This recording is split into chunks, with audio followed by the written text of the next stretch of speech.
Most videos begin by asking for your attention. Subscribe, thumbs up, leave a comment. This one does not.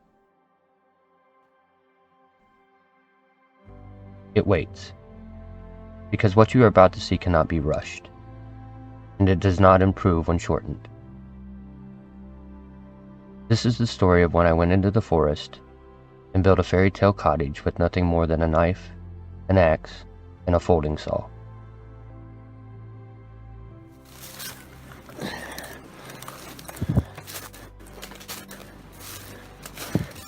Show you what happened right there.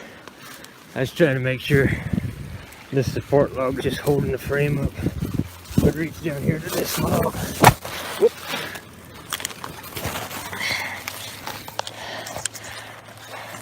You saw a bird?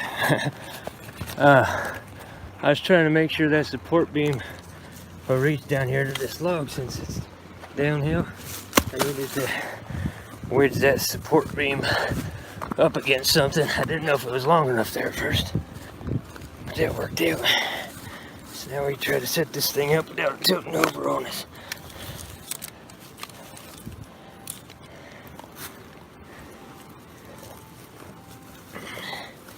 Get y'all situated here again.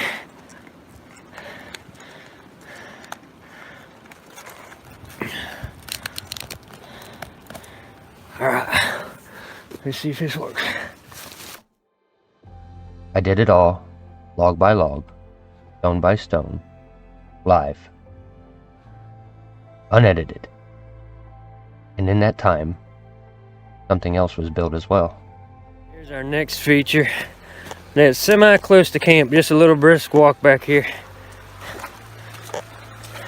But I already got me a bench installed right there, and it's got one of those fancy ass seat cushions on it called a rock.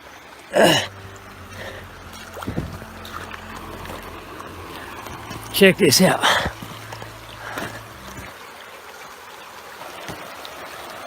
And that nice, going down in a nice little pool.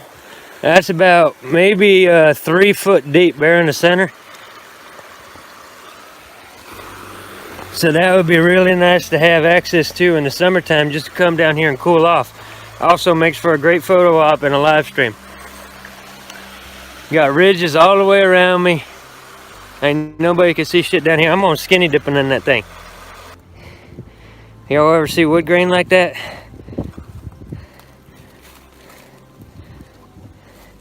All grew in a spiral. That's a big old log too. Think that'd make a great tabletop? Isn't that cool shit? Now what's happening here is this tree was distressed whenever it's growing. That's what causes that spiral. It's stress on the trees. And that could be environmental factors. It could be like a flood or something like that triggered it. But the fact of the matter is, this tree was under a lot of stress when it was growing, and its reaction to that stress was to start turning around. This is where it all happened, and history was not only made, but remembered. There are places where time behaves differently. Not faster, not slower, just honestly. This project was not made to explain a shelter. It exists to remember what happens when nothing is rushed, and how we can create something from nothing through the sheer force of will. The project took more than 72 hours. I built without edits, without cutscenes or transitions, without any background music, script, or perfected timing. It was raw, pure content, where both victory and embarrassment was captured in front of a live audience. And the forest watched. Yep. Alright, we got the frame done.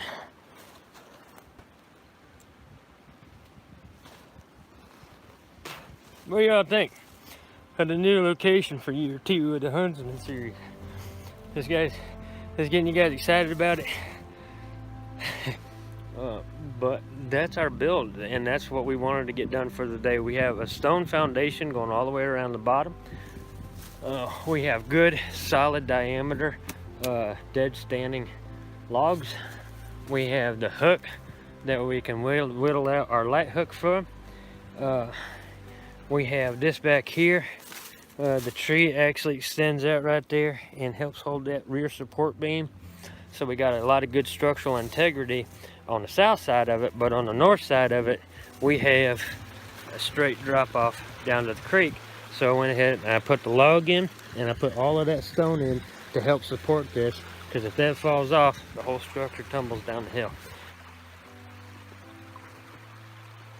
When taking on this project, I didn't choose to live stream it because it was easier. I chose it because it was honest.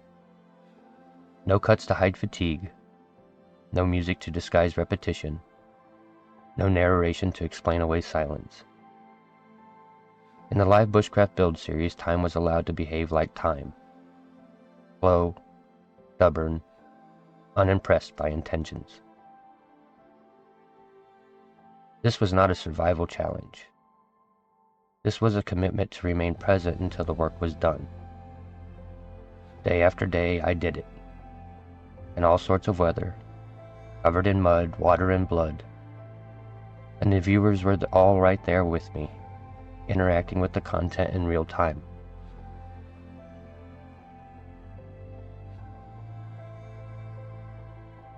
It's like Thor's hammer. Alright, so there's a pretty good view of the stone floor.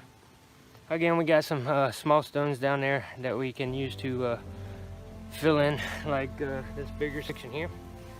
And we got a section over here that we can put them smaller stones in.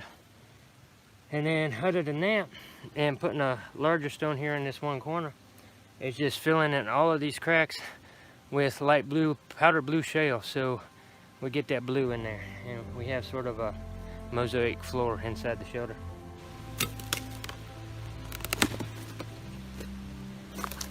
Just like that. That's pretty much all we need to throw some shale in and haul up here. Don't need nothing much bigger than that, I don't think. Bonus is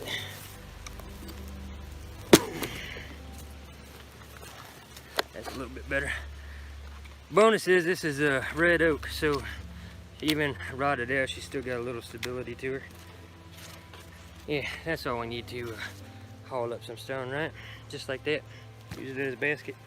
Alright, so here's our blue shale that we're going to try to drop in here. But as you can see, this is just to fill in the cracks.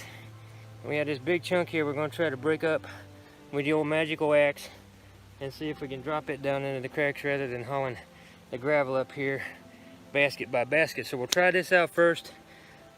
Chances are it's going to be a little bit too much, so we'll just be going down there grabbing gravel in the basket and filling in the cracks. It'll be faster, but this is going to look cool, so we're going to do it anyway.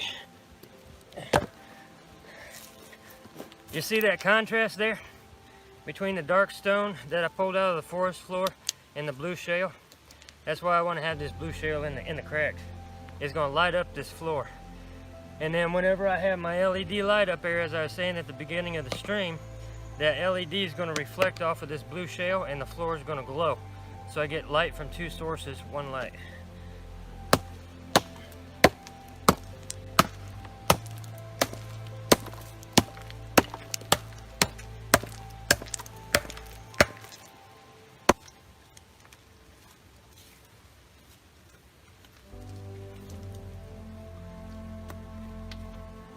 Two more baskets and then it's just detail work after that. You know, might bring up one or two baskets after that just to, you know, fill in a little bit more, but I think two more will be good enough for the day. I have to walk down the creek about, I don't know, maybe 30 yards to get the shale. I thought this was actually going to be easy because the last time I was down here, I had a deposit of shale, a big old mound of it right there. But then that flash flood came through. Hey, thanks, Tyler. Flash flood came through and it knocked out my mound of blue shale that I had down there, so that whole deposit got washed away.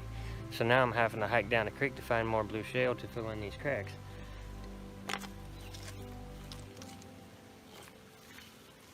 Before a shelter can exist, a conversation must take place. The land speaks quietly, through slope and stone, through where water lingers and where it leaves. The campsite was not selected for views or convenience. It was chosen because it agreed. This is a skill older than architecture, to recognize when a place says yes.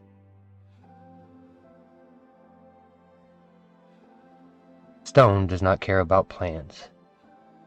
Each piece had to be found, lifted, tested. Wood was shaped by hand. Earth gathered slowly. Clay worked into usefulness. Nothing here could be rushed without consequence. The live stream showed what edited wilderness survival videos often remove. The waiting, the adjustment, the moments when nothing visible happens at all.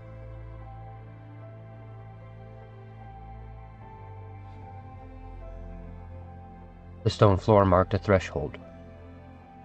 Once laid, the shelter was no longer temporary. It claimed gravity. It announced intentions. Stone carries memory. It remembers pressure. It remembers time. Each placement was final. Mistakes could not be erased, only worked around. This is what permanence costs.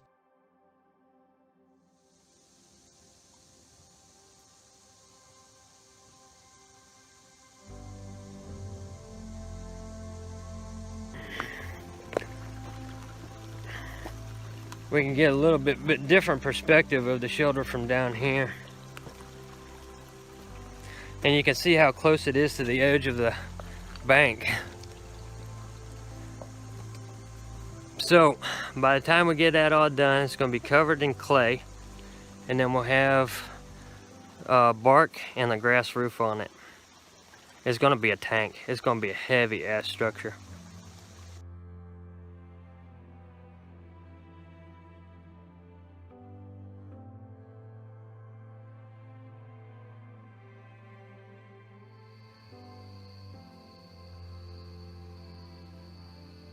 It's the clearest image, but we'll do what we can with what we got. All I'm going to be doing is putting the clay in between the beams there. Needs prisms.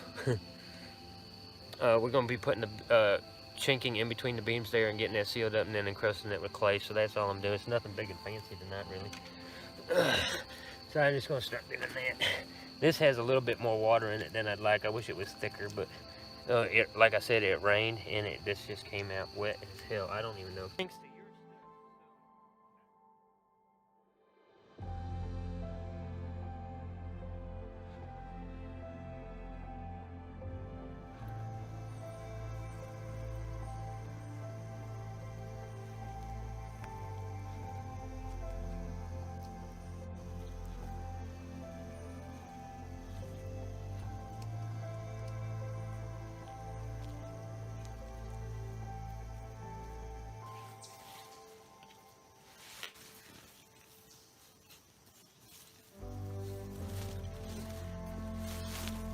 Okay guys, let's go down the creek and get washed up for a minute while that's setting up.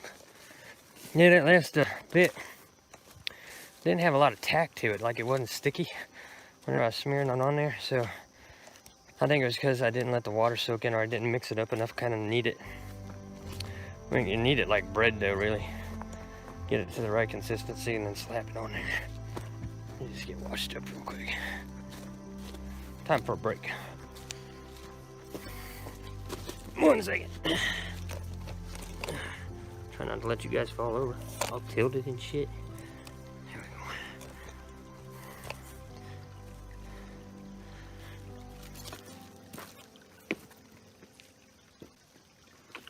So I'm gonna haul the stone up here. We'll get this laid out a little bit. Take a look at what we got to work with. I don't know how this stone's gonna fit here. We don't need a big firebox because the shelter's not ginormous.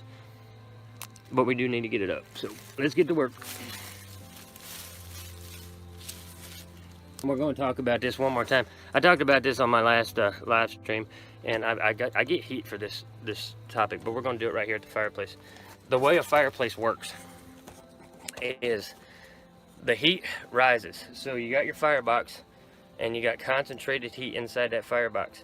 The heat rises up through the chimney, which causes drafting across your floor. It takes the cold air in, heats it up, and shoves it out. That drafting from inside of your shelter has to go up through the chimney. That's how your fireplace works.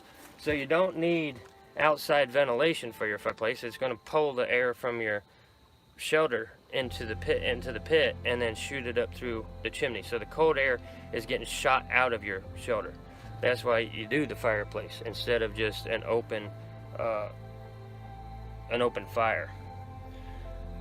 So here's the thing though. Heat rises. As that's pulling cold air in and shooting it up, I have to control that draft to where I'm still getting radiant heat coming out of the fire and going up to the ceiling. And then if you look at the shelter from this perspective, what's going to happen is I got the fire over here, right? Cold air shoots into the fire. That's the draft. Because the heat's rising. It's creating a vacuum inside the firebox. So it's pulling that cold air in and straight up. The radiant heat coming out of the fire comes over top of the shelter, across the roof, and back down. And you get this circular pattern to your heat flow. And the reason you get the circular pattern is you get your fire nice and hot. It's pulling that cold air in. That's creating a vacuum back here. So your radiant heat gets pulled down to your floor to fill in that vacuum. And before you know it, once that cycle keeps going, you're actually pumping hot air into your fireplace, and your shelter is at the temperature that you want it to be. Exhausted and beat up. What went through my head, what went through my fucking heart while I was doing it, I was a wreck. Let me tell you, tonight's episode of Huntsman, I was a mess. By the time I got done filming the episode, I went home, I barely ate, and I crashed. And when I crashed, I fucking crashed hard. I was dead to the world. But we did it all on purpose just so we could capture on film what it's like damn near fucking starving and going without sleep for over fucking 24 hours before coming out to the woods, and then doing all of the stuff that you are going to see us do on tonight's episode. It's worth a watching. It's absolutely gorgeous footage. Anybody who loves the wildlife, you're going to want to see it.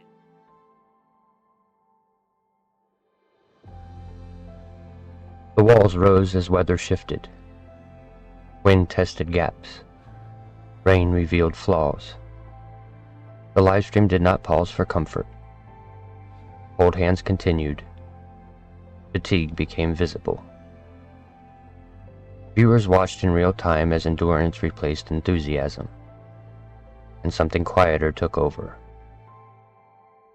Discipline. Thousands tuned in to watch, not to be entertained, but to bear witness. The live chat did not demand performance. It kept company. A completely organic, interactive experience. The first of its kind in the history of YouTube from a deep woods setting. This was not passive viewing. This was shared attention. A reminder that solitude does not always mean isolation. Not only did we spend the live streams building the cottage, but we also spent countless hours exploring the forest and simply sitting down in the woods to have deep, deep conversations. Like a video chat that had no ending.